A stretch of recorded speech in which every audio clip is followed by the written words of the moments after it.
Hi, today's lesson is the first three verses of Psalm 23, which read, "The Lord is my shepherd, I lack nothing. He makes me lie down in green pastures. He leads me beside quiet waters. He refreshes my soul. He guides me along the right paths for his name's sake." Since we're in Switzerland, I was thinking a lot about the Valais black-nosed sheep. The recognizable breed originated in Valais sometime in the 15th century. And if you visit places like Zermatt, you can often see them in high alpine meadows. I like to think of them as sheep trying to disguise themselves as pandas. Black knees, black noses, black eyes. But they aren't fooling anyone. They've been called the cutest sheep in the world. But don't let that fool you. They are still sheep. And behind every adorable face is a brain absolutely committed to walking directly in trouble. And so they still need a shepherd. They still need to be cared for. Consider the winter months. They are not suited for high alpine winters and are then typically moved to lower elevations or housed indoors. They can't do that themselves. The shepherd must know the seasons, watch the weather, and move them to the right place at the right time. The shepherd knows the way to the right place. And this is how God cares for us. He knows the seasons of our life and where we need to go for our benefit and his namesake. He watches over us and he cares for us. So I've got 3 points for today. Number 1, God is sovereign. Number 2, we have strayed. And number 3, but God seeks after us. So point 1, about sovereignty. God is a good shepherd, and thankfully we are his sheep. God is a good God, and he's in control. Ezekiel 34:31 says, "You are my sheep, the sheep of my pasture, and I am your God, declares the sovereign Lord." And David writes in Psalm 100, verse 3, "Know that the Lord is God. It is he who made us, and we are his, and we are his people, the sheep of his pasture." But what does that mean for our lives? It means there is a good God, and we are not him. We are sheep, but we are his. He gives us all that we need for our good, and he takes delight in us. Reflect back for a moment and remember the times that he took you to still waters, green pastures, restored your soul, and led you down the right path. So if God is sovereign, that brings us to point 2. We stray. We are sheep, and we have wandered and are prone to wander. Isaiah 53:6 says, "We all, like sheep, have gone astray.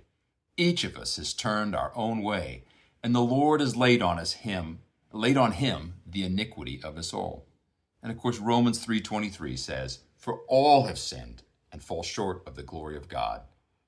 We have all left the grassy meadows and still waters that God has provided to pursue things that we thought were better. But why do we do this?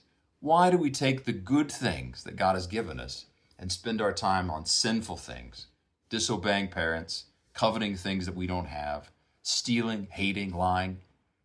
Satan wants us to believe this shepherd isn't seeking out our good.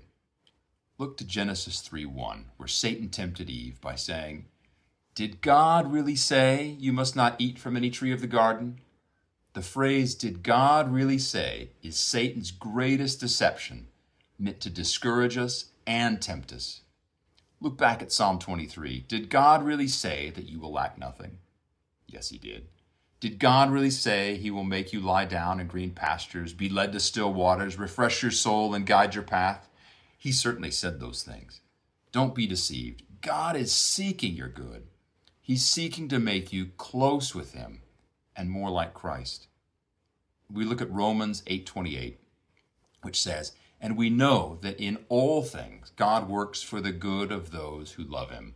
We have been called according to his purpose." If God is sovereign and we have strayed, that brings us to point 3, which is seek. The shepherd seeks us out and saves us by his work. Luke 15:3-7, where Jesus teaches the parable. Then Jesus told them this parable. "Suppose one of you has 100 sheep and loses one of them. Doesn't he leave the 99 and go out into the open country and go after the lost sheep until he finds it? And when he finds it, he joyfully puts it on his shoulders and goes home. Then he calls his friends and his neighbors together and says, "Rejoice with me, I found my lost sheep." I tell you that in the same way there will be more rejoicing in heaven over one sinner who repents than over the 99 righteous persons who do not need to repent. And John 10:11, Jesus also says, "I am the good shepherd, and the good shepherd lays down his life for the sheep." Jesus seeks us out to bring us back to him and restore our soul. He does that without demanding anything more than turning and repenting.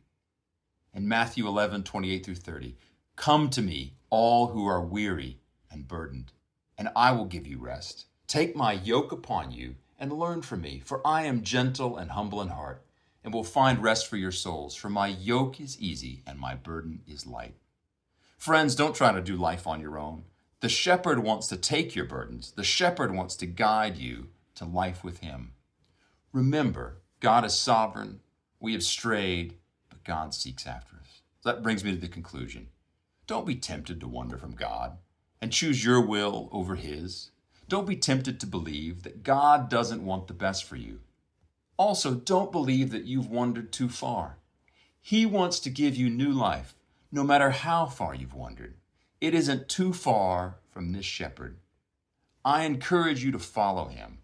Choose the life that God, the creator of the universe, the good shepherd, wants to provide for you. We can't always see what's down the right path, and those paths may often feel like suffering. But be encouraged. This is for your good. Let me ask you, is he currently your shepherd? If not, why not? Turn from your wandering and put your faith in him. Acknowledge him as God, your good shepherd, who laid down his life for you so that you can have new life. If he is your shepherd and you are his sheep, be encouraged that he is leading you to the cool water, the green pasture, the right path. He's seeking out your good. Thank you.